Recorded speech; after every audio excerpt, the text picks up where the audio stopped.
चंगाई करता है दीवानों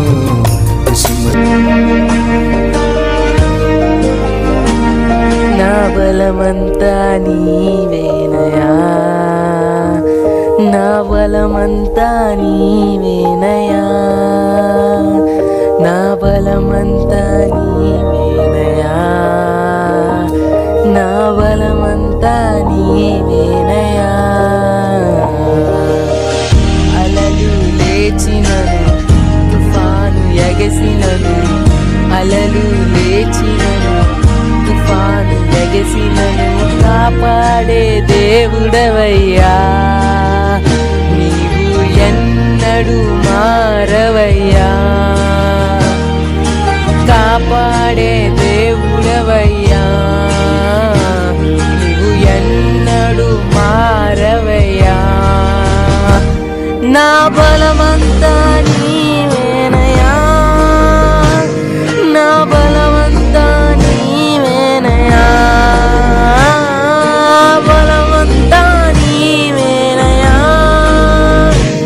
నా బలమంతా నీవేనయా,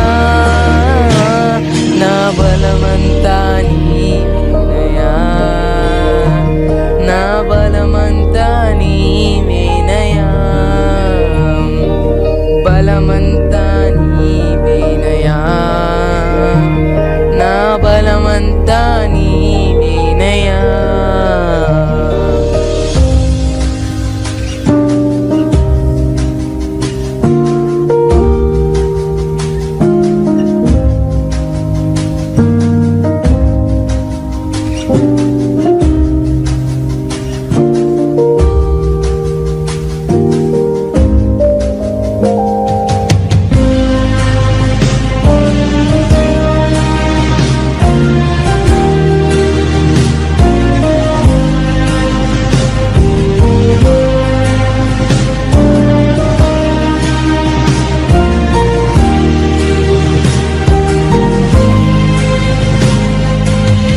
సోలిన వేళలలో బలము లేనప్పుడు, సోలిన వేళలలో బలము లేనప్పుడు ఆదరించి నడిపావయ్యా. యెహోవా షాబోత్ నీవే, నన్ను ఆదరించి నడిపావయ్యా. యెహోవా షాబోత్ నీవే, నా బలమంతా నీవేనయా, నా బలమంతా నీవేనయా, బలమంతా నీవేనయా, నా బలమంతా నీవేనయా, నా బలమంతా నీవేనయా, నా బలమంతా నీవేనయా, బలమంతా నీవేనయా, నా బలమంతా నీవేనయా.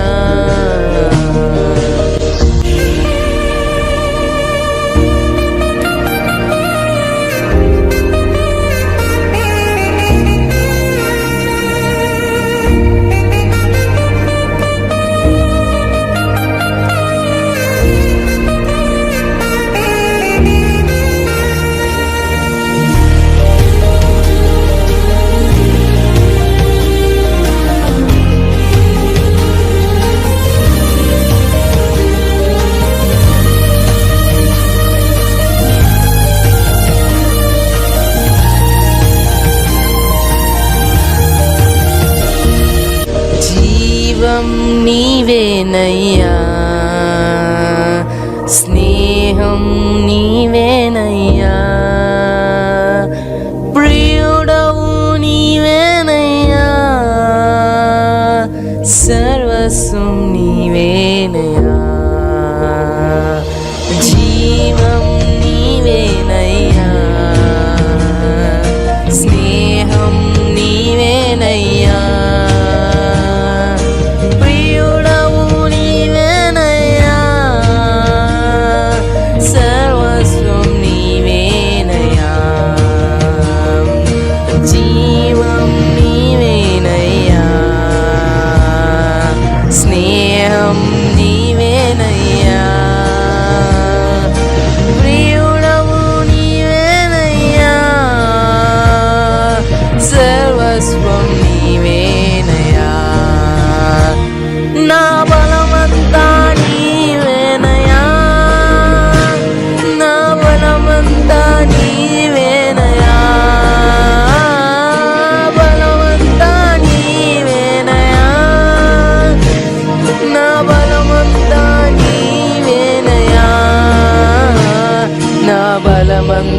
నీవేనయా,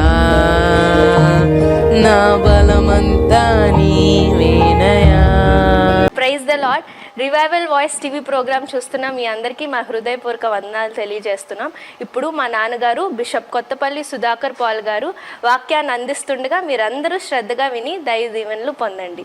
యోవేలు గ్రంథం 2వ అధ్యాయము 12వ వచనంలో చూసాం. ఇప్పుడైనను మీరు ఉపవాసముండి కన్నీరు విడుచుచు దుఃఖించుచు మనఃపూర్వకంగా తిరిగి నా యొద్దకు రండి. ఇది ఎవరి వాక్కు? యెహోవా దేవుడే చెప్తున్నాడు. ఏమన్నా తెలుసా? ఇప్పుడైనాను మీరు ఏం చేయాలంట? ఉపవాసం ఉండండి. కాబట్టి ఉపవాసం ఉండడం దేవుని చిత్తమే, అది మన సొంత కాదు. ఉపవాసం ఉండి ప్రభు దగ్గర ప్రార్థన చేయడం చాలా మంచిది. దేవునికి స్తోత్రాలు చెల్లిద్దాం. కొంతమంది నీళ్ళు ఒకటే తాగేవాళ్ళు ఉంటారు, కొంతమంది ఏదన్నా టీ తాగేవాళ్ళు ఉంటారు, కొంతమంది మరి ఏదైనా జ్యూస్ తాగేవాళ్ళు ఉంటారు.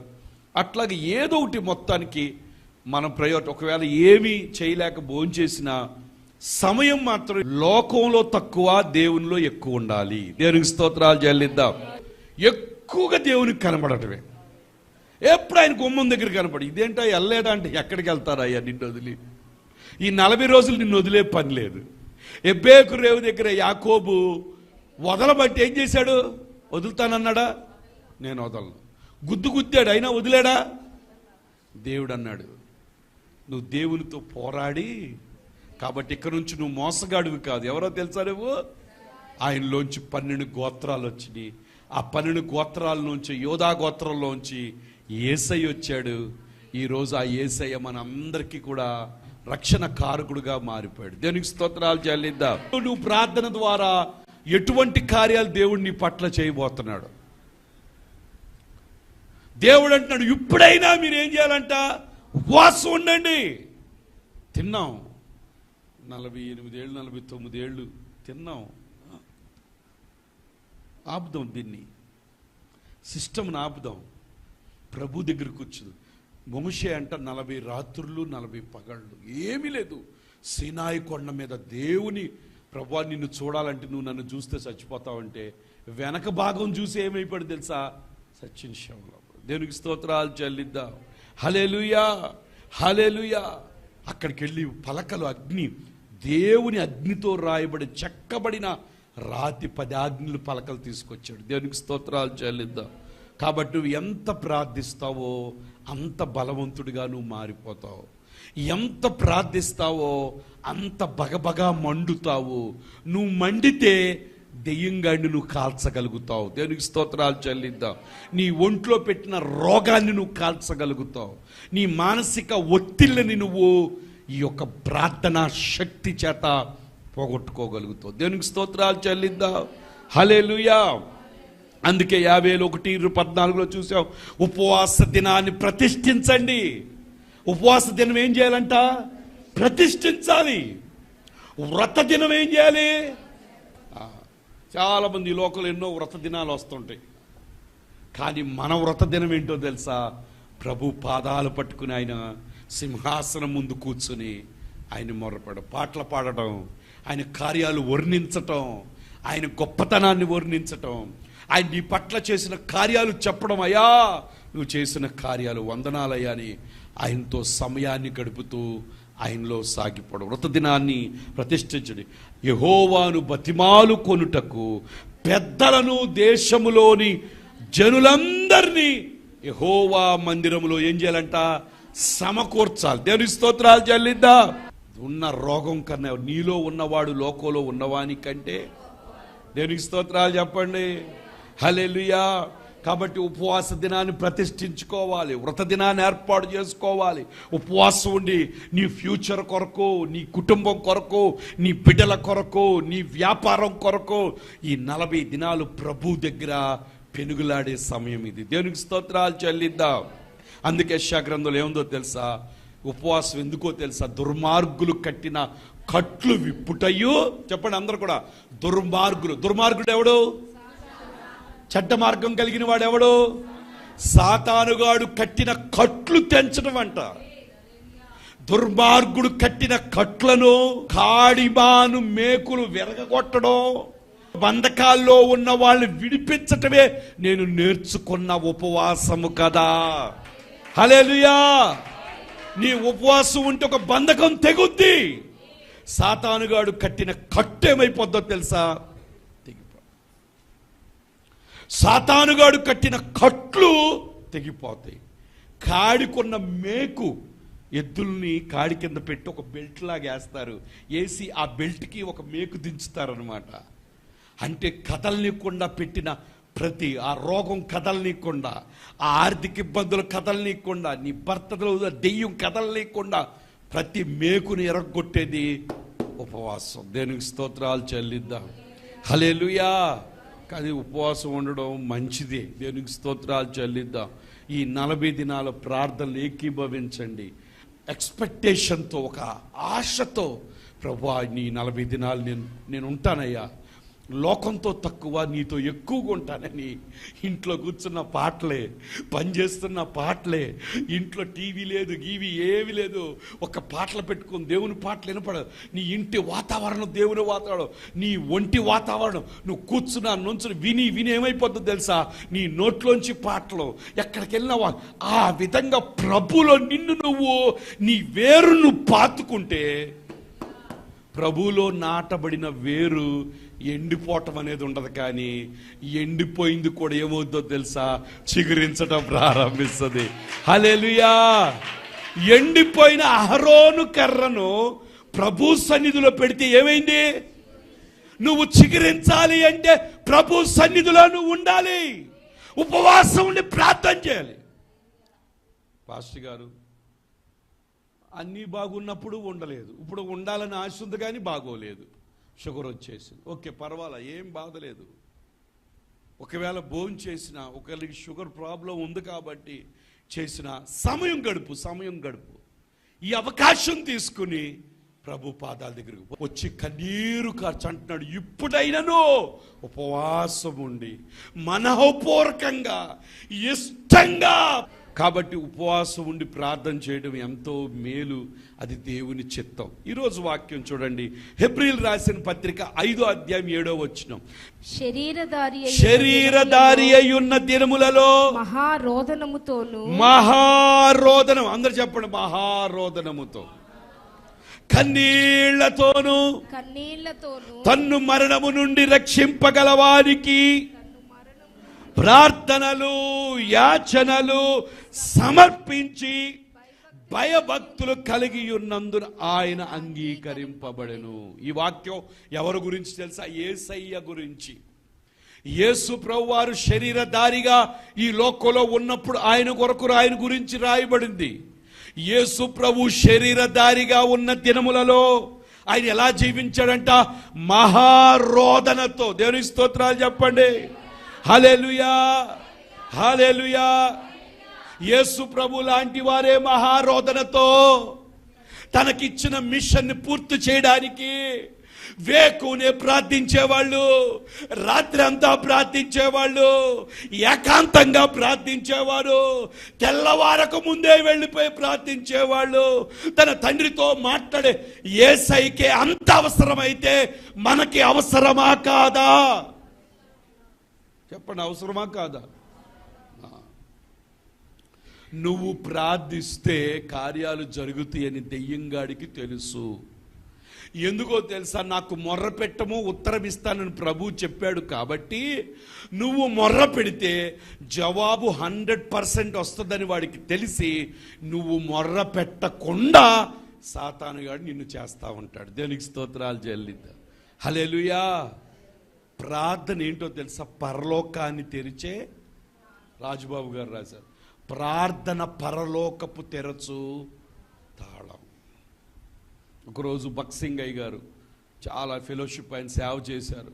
చాలామంది, ఇన్ని వేల సంఘాలు మీరు కట్టడానికి గల కారణం ఏంటంటే, తీసుకెళ్ళి ఆయన గదిలో చూపిస్తే ఆయన మోకరించి ప్రార్థించే దగ్గర గుంటలు పడిపోయినాయి. ఈ గుంటల్లో నుంచే నేను తోడుకుంటానని చెప్పాడు. దేవునికి స్తోత్రాలు చెల్లిద్దాం. హల్లెలూయా. మోకాళ్ళంతా ఒక నల్ల పెంకులాగా అయిపోయింది. దేవుని దగ్గర మోకరించి అలాగే ఒకరోజు ప్రపంచంలో మంచి సేవ చేస్తూ ఇప్పటికీ ఆయన బ్రతుకున్నారు. అడుబోయ్ అని చెప్పి ఆయన చర్చి 3 కిలోమీటర్ల దూరం ఉంటుంది. నెలలో ఒకసారి ప్రపంచవ్యాప్తంగా ఉన్న సంఘాల వాళ్ళు అందరూ అక్కడికి వస్తారు. అసలు అది నిండిపోయి చాలు. ఒకరోజు ఆయన స్పిరిచువల్ ఫాదరు ఆయన ఇంటికి వచ్చాడు. సరే అని చెప్పి భోజనం అయిపోయిన తర్వాత సరే అని చెప్పి ఆయనకు రూమ్ ఇచ్చారు పడుకోమని. సరే అని చెప్పి ఆయన పడుకుంటానని మోకరించి ప్రార్థన చేసి పడుకుంటానని చెప్పారు. సరే ఇంకా ఆయన ప్రార్థన చేసుకుంటున్నారు కదా, నేను వెళ్ళిపోయారు. రాత్రి 3:00 అట్లా లేచి చూసేసరికి లైట్ వెలుగుతుంది. ఇదేంటి ఈ టైంలో లేచారు, ఏమైనా అవసరం అని వచ్చి చూస్తే ఆ మోకరించిన ఆయన 3 గంటల వరకు అలా మోకరించే ఉన్నాడు. సరేలే ప్రార్థన చేసుకుని మళ్ళీ వెళ్ళి పడుకున్నాడు. పొద్దున్నే లేచి 6 గంటలకి సరే ఆయన లేచారేమో చూద్దాను వచ్చేసరికి అలా మోకరించే ఉన్నాడు ఆయన. దేవునికి స్తోత్రాలు చెల్లిద్దాం. హల్లెలూయా. చూసారా ప్రభువుని ఎలా పట్టుకున్నారు? అది చూడగానే ఆయనకు అర్థమైంది, అయ్యో నా ఆత్మీయ తండ్రి ఈ విధంగా చూడు ఎలా ప్రార్థిస్తున్నాడు, నేను కూడా ప్రార్థిస్తాను. అందుకే ఆయన ఆ ప్రార్థన నేర్చుకుని ఈరోజు ప్రపంచంలో ఎంతో గొప్ప ఆయన కింద ఎంతో మంది పెద్ద పెద్ద దైవ శాఖలు మరి రావటం జరిగింది. దేవునికి స్తోత్రాలు చెల్లిద్దాం.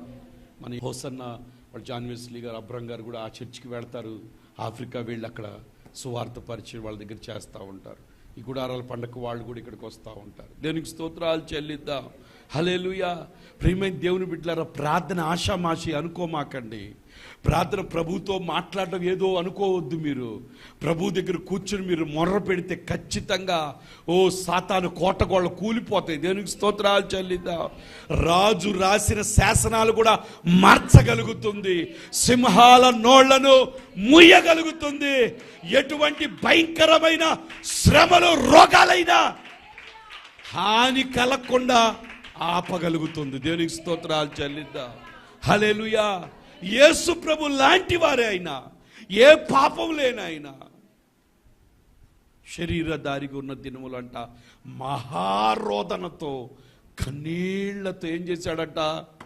ప్రార్థన చేశాడు. హల్లెలూయా. ఆయన అంట మహారోదనతో శరీరధారి అయి ఉన్న దినములలో మహారోదన. ఎందుకు రోదన? ఎవరి గురించి ఏడ్చాడు చెప్పండి? ఎవరి గురించి ఏడ్చాడు? నీ గురించి ఏడ్చాడు ఆయన. మరి నువ్వెవరి కొరకు ఏడుస్తున్నావు? నీ భర్త కొరకు కన్నీరు కార్చావా? ఎంత కన్నీరు కార్చావు?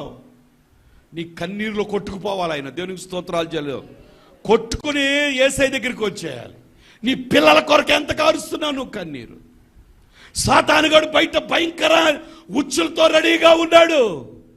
ఏ విధంగా హాని తలిపట్టాలని, ఏ విధంగా నాశనం చేయాలని, వాళ్ళు లోకంలో పాడు చేసేయాలని, లోకంలో ఉన్న శరీరాశ, నేత్రాశ, జీవపు డంబంలో వాళ్ళని ముంచేయాలని వాడు చూస్తున్నాడు. వాడి రాకుండా నీ ప్రార్థన అడ్డు వేస్తుందా? సెయింట్ అగస్టిన్ అన్నాడు. అగస్టిన్, నా తల్లి కన్నీటి ప్రార్థన, కన్నీటి ప్రవాహంలో నేను కొట్టుకుని యేసయ్య దగ్గరికి వచ్చేసానని చెప్పాడు. దేవునికి స్తోత్రాలు చెల్లిద్దాం. ఎంత ప్రార్థిస్తున్నావు? పిల్లోడు పాస్టర్ గారు పిల్లోడు మాట వింటలేదు. ఎంత ప్రార్థిస్తున్నావు? ఏది నీ కన్నీరు? ప్రభు లాంటి వారు నిన్ను రక్షించుకోవడం కొరకు మహారోదన కన్నీళ్లు పెట్టినప్పుడు నీ కుటుంబం కొరకు నీకు రోదన ఉండాలి. నీ సంఘం కొరకు, నీ వాడకట్టు కొరకు, నువ్వు నివసిస్తున్న ప్రాంతంలో సాయంత్రం 7 అయితే యవనస్తుల పిల్లలు ఎంత భయంకరంగా ఉంది పరిస్థితి. వాళ్ళ కొరకు మనం ఎంత కన్నీరు కట్టి వాళ్ళల్లో మార్పు రావాలా? వాళ్ళలో మన బిడ్డలు ఉన్నారు, ప్రభువు నమ్ముకున్న బిడ్డలు ఉన్నారు. వాళ్ళు నాశనం అవ్వకూడదు. వాళ్ళు ఎవరో ఎక్కడికే మనకు అనవసరం. ఒక కాలంలో కొట్టుకుపోతుంటే చూచి ఎవరు ఊరుకోరు. ఎట్లయినా సరే పరిగెట్టుకుని రక్షించడానికి ఏం చేస్తారు? హల్లెలూయా. ఎంతమంది రేపు ఎటువంటి పరిస్థితులు అయిపోతారో, ఎలాంటి వారు అయిపోతారో, ఎటువంటి ప్రమాదాలకు గురైపోతారో మనం జాగ్రత్తగా ఏం చేయాలో తెలుసా? ప్రార్థించాలి. ప్రభు నువ్వు పాడవకుండా కొరకు ఆయన రోదన చేశాడు కదా. మరి నువ్వు రోదన చేయవా? నీ బంధువుల కొరకు నువ్వు రోదన చేయవా? నీ బిడ్డల కొరకు నువ్వు రోదన చేయవా? ఏదో సంపాదించి తెస్తున్నారులే అనుకుంటున్నావు, కానీ అయ్యా నాకు ఈ సంపాదన ఇది కాదు, నా బిడ్డ నీ రాజ్యానికి రావాలి. మేమందరం కూడా, నేను నా ఇంటి వారు యెహోవాను సేవిస్తామయ్యా. దొడ్డుల్లో గొర్రెలు లేకపోయినా, ద్రాక్ష చెట్లు ఫలించకపోయినా, చాలల్లో పైరు లేకపోయినా మేము యెహోవాను బట్టే సంతోషిస్తామయ్యా. నువ్వు మాకు ముఖ్యం నాయనా, నీ సన్నిధి మాకు ముఖ్యం నాయనా, మీరు మాకు కావాలి నాయనా. నువ్వు రాకల్లో నా కుటుంబం అంతా కూడా నీ సన్నిధిలో కలబడాలి నాయనా. నా కుటుంబమే కాదు నాయనా, నా వీధిలో ఉన్న వాళ్ళందరూ కూడా రక్షణలోకి రావాలయ్యా. ఆ రోజు మహారోదనలో నువ్వు ఉన్నావు తెలుసా? దేవునికి స్తోత్రాలు చెల్లిద్దాం. ఆ రోదన బట్టి నువ్వు రక్షించబడ్డావు, ఆ కన్నీరు బట్టి నువ్వు రక్షించబడ్డావు. దేవునికి స్తోత్రాలు చెల్లిద్దాం. మహారోదనతో కన్నీళ్లతో తన్ను మరణము నుండి రక్షింపగలవానికి, ఆయన్ను కూడా మరణము నుండి రక్షించి ఆయనకి ప్రార్థనలు యాచనలు సమర్పించి భయభక్తులుగా ఉన్నందున ఆయన ఏమయ్యాడంట? అంగీకరించబడ్డాడు. దేవునికి స్తోత్రాలు చెల్లిద్దాం. హల్లెలూయా. కాబట్టి దేవుని సన్నిధిలో ఎక్కువ ప్రార్థించాలి. మన కుటుంబాల కొరకు ప్రార్థించాలి, మన బిడ్డల కొరకు ప్రార్థించాలి, సంఘం కొరకు ప్రార్థించాలి, దేశం కొరకు ప్రార్థించాలి, మనం నివసిస్తున్న పట్టణం కొరకు ప్రార్థించాలి. ప్రభు సన్నిధిలో మనం ప్రార్థించాలి. ప్రార్థించడం మన పని, కార్యం చేయడం ఆయన పని. దేశమును పాడు చేయకుండానట్లు, ప్రాకారములు దిట్టపరచటానికి, బద్దలైన సందుల్లో నిలవదగిన వాడు ఎవడైనా ఎంత విచారించినను ఒక్కడ కూడా నాకు ప్రభు చూస్తున్నాడు. పని చేయాలని ఇష్టపడుతున్నాడు, కానీ ఆ పని కల్పించే వ్యక్తి కింద ఎవరు కూడా. హల్లెలూయా. కాబట్టి ప్రభు సన్నిధిలో ఎక్కువగా ఏం చేద్దాం తెలుసా? మహారోదనతో కన్నీళ్లతోనంట తన్ను మరణము నుంచి తప్పించగలవానికి ప్రార్థనలు యాచనలు. ప్రార్థనలు యాచన ఏంటి? యాచన అంటే ఏంటి? యాచకులు అంటే ఏంటి? అడుక్కునేవాడు. యేసు ప్రభువే దేవుని దగ్గర అయ్యా అయ్యా అయ్యా. అందుకే విసుకక ఎడతెగక ఏం చేయాలంట? నిత్యము ప్రార్థించమన్నాడు దేవుడు. దాని ఉపమానం చెప్పాడు. ఆ యొక్క అన్యాయస్తుడైన న్యాయాధిపతి దగ్గరికంట విధవరాలు మాటి మాటికి వెళ్తే వాడు మనుషులు భయపడేవాడు కాదు, దేవుడికి భయపడేవాడు కాదు. ఈ మాటికి అడిగే తనం ఏం చేసిందో తెలుసా? వాళ్ళు భయం పుట్టించి పని చేపించింది. దేవునికి స్తోత్రాలు చెల్లిద్దాం. ఇలాగే ప్రభు దగ్గర కూడా ఆయన అంటున్నాడు, వాడే చేస్తే ఇదిగో నేను దివారాత్రు తన్ను గూర్చి మొర్రపెట్టు వారికి న్యాయం తీర్చడా నేను త్వరగా మీ కొరకే కదా నేను ఎదురు చూస్తున్నాను. దేవునికి స్తోత్రాలు. దీర్ఘశాంతంతో ఎదురు చూస్తున్నాడు. అంటే మన ప్రార్థనలు కావాలని ఆయన ఎదురు చూస్తున్నాడు. నీ నోట్లోంచి వచ్చే మాటల కొరకు పరలోకం ఎదురు చూస్తుంది. నువ్వు ఏం అడుగుతావా ఇవ్వాలని పరలోకం ఎదురు చూస్తుంది. మనఃపూర్వకంగా అడుగుతున్నావా, లేకపోతే ఊరికే పైన అడుగుతున్నావా? ఒక నిష్ఠగా అడుగుతున్నావా? ఒక వ్రత దినం పెట్టుకున్నావా? ఓ దేవుని సన్నిధిలో ఒక ఎక్స్పెక్టేషన్తో అడుగుతున్నావా లేదా అని పరలోకం నీ కొరకు చూస్తూ ఉంది. నువ్వు నిజముగా మొర్ర పెడితే, నిజముగా మొర్ర పెట్టు వారికి ఆయన ఎక్కడున్నాడు చెప్పండి? ఆ దేవునికి స్తోత్రాలు చెప్పండి. ఆరోదనతో కన్నీళ్లతో నిజముగా మొర్ర పెడదాం. ఆయన సమీపంగా మన ప్రార్థన ఆయన చెవిలోకి వెళ్ళిపోవాలి. దేవునికి స్తోత్రాలు చెల్లిద్దాం. హల్లెలూయా హల్లెలూయా. కాబట్టి ప్రియమైన దేవుడు, ప్రభు సన్నిధిలో మనం సాగుతున్నామంటే ప్రభు కొరకు మనం జీవించాలి. ఈ సమయాన్ని ప్రభుకి, అందుకనే ఉపవాస దినము ప్రతిష్ఠించుకోండి, వ్రత దినం ఏర్పాటు చేసుకోండి, సమకూర్చండి. అందరు కలిసి దేవుని దగ్గర ఏం చేయాలంట? బ్రతిములాడుకోవాలని. ప్రభు వారు కూడా ఏం చేశారో తెలుసా? బ్రతిములాడుకుంటున్నాడు. అయ్యా అలా చేయటం బట్టి ఆయన ఏమయ్యాడంట? అంగీకారం. ప్రార్థన లేకుండా పరలోకంలో నువ్వు అంగీకరించబడవు. దేవునికి స్తోత్రాలు చెల్లిద్దాం. ప్రార్థించే వాళ్ళే పరలోకానికి తెలుసు. దేవునికి స్తోత్రాలు చెల్లిద్దాం. చెప్పండి, ప్రార్థించే వాళ్ళే. ప్రభుతో మాట్లాడిన వాళ్ళు ప్రభుకి ఎట్లా తెలుసు?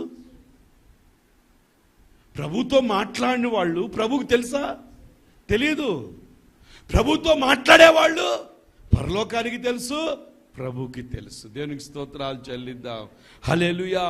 కాబట్టి ప్రభు సన్నిధిలో సాగిపోదాం, ప్రభు కొరకు జీవిద్దాం, ఆత్మ బలము కలిగి దేవుని సన్నిధిలో మనల్ని మనం సిద్ధపరచుకుందాం, ప్రార్థనలో ప్రభు నలిగిపోదాం. ఓ ప్రభు ఒక సుగంధ తైలముగా, సువాసనగా ప్రభుకి మారిపోదాం. దేవునికి స్తోత్రాలు చెల్లిద్దాం. నిన్ను నువ్వే సజీవ యాగముగా, ఒక ధూపముగా దేవునికి సమర్పించుకుందాం. దేవునికి స్తోత్రాలు చెల్లిద్దాం. హల్లెలూయా, హల్లెలూయా. కాబట్టి ఈ దినాలు వ్యర్థపరచుకోకుండా, ఈ దినాలు పాడు చేసుకోకుండా, ఉదయము సాయంకాలం కొంచెం కష్టమే, కొంచెం అయ్యో వెళ్ళాలి, ఏం పర్వాలా, నేను ప్రభు దగ్గరికి వెళుతున్నాను, నా ప్రభు నన్ను చూస్తున్నాడు, నా ప్రభు నా చేయి పట్టుకున్నాడు, ఇశ్రాయేలును కాపాడువాడు కునుకుడు నిద్రపోడు. ఓ ఇదిగో నా ప్రభు నాతో ఉన్నాడు, ఖచ్చితంగా నా ప్రభు నా ప్రార్థన వింటున్నాడు. ఆ పేపర్ మీద రాసుకోండి ఏం కావాలో, రోజు అయి పెట్టుకుని ప్రార్థన చేయండి, మొర్ర పెట్టండి. దేవా కార్యం జరిగించు, దేవా నీ కార్యం జరిగించు, దేవా నీ కార్యం మేము చూడాలి నాయన. ఓ నా పరిస్థితి ఇలా ఉండటం కాదు, ఎప్పుడు అడుక్కునే స్థితిలో ఉండడం కాదు నాయన. ఓ నా గిన్నె నిండి పొర్లి పారాలయ్యా, అనేకులకు దీవెనకరంగా నేను ఉండాలయ్యా. ప్రభువా నన్ను సహాయం చేయవా. ఎబ్బేజు ప్రార్థించినట్లుగా నా సరిహద్దులు విశాలపరచు నాయన, నా సహోదరుల కంటే ఘనంగా ఉంచు, ఏ కీడు రాకుండా నన్ను తప్పించు నాయన అని, నన్ను ఆశీర్వదించు నాయన అని ప్రభు దగ్గర మాట్లాడినప్పుడు ఎబ్బేజు ప్రార్థన దేవుడు అంగీకరించి తన సహోదరుల కంటే ఘనంగా చేసేసాడు. గిద్యోను ప్రార్థించాడు, ఎక్కడ మంచు పడాలో చెప్తే అక్కడే మంచు పడింది, ఎక్కడ మంచు పడకూడదంటే అక్కడ మంచు పడలేదు. దేనికి స్తోత్రాలు చెల్లిద్దాం. ప్రార్థన ఆలకించువాడు ఆయన, ఖచ్చితంగా నీకు సహాయం చేస్తాడు.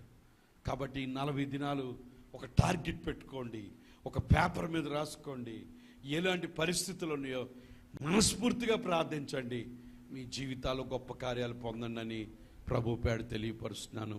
అందుకే శరీరధారి ఉన్న దినములలో మహారోదనతో, కన్నీళ్లతో తన్ను మరణము నుండి తప్పించగలవానికి ప్రార్థనలు, యాచనలు. ఆ ప్రార్థన లేకపోతే సిలువను ప్రభు మోసేవాళ్ళు కాదు. చూడండి, ఆ సిలువ ప్రయాణానికి ముందు కూడా గెత్సేమని తోటలో చెమటంట రక్త బిందు మారిపోయినట్టుగా ప్రభు దగ్గర మొర్ర పెట్టుకున్నాడు. దేవునికి స్తోత్రాలు. ప్రియమైన దేవుని బిడ్డలారా,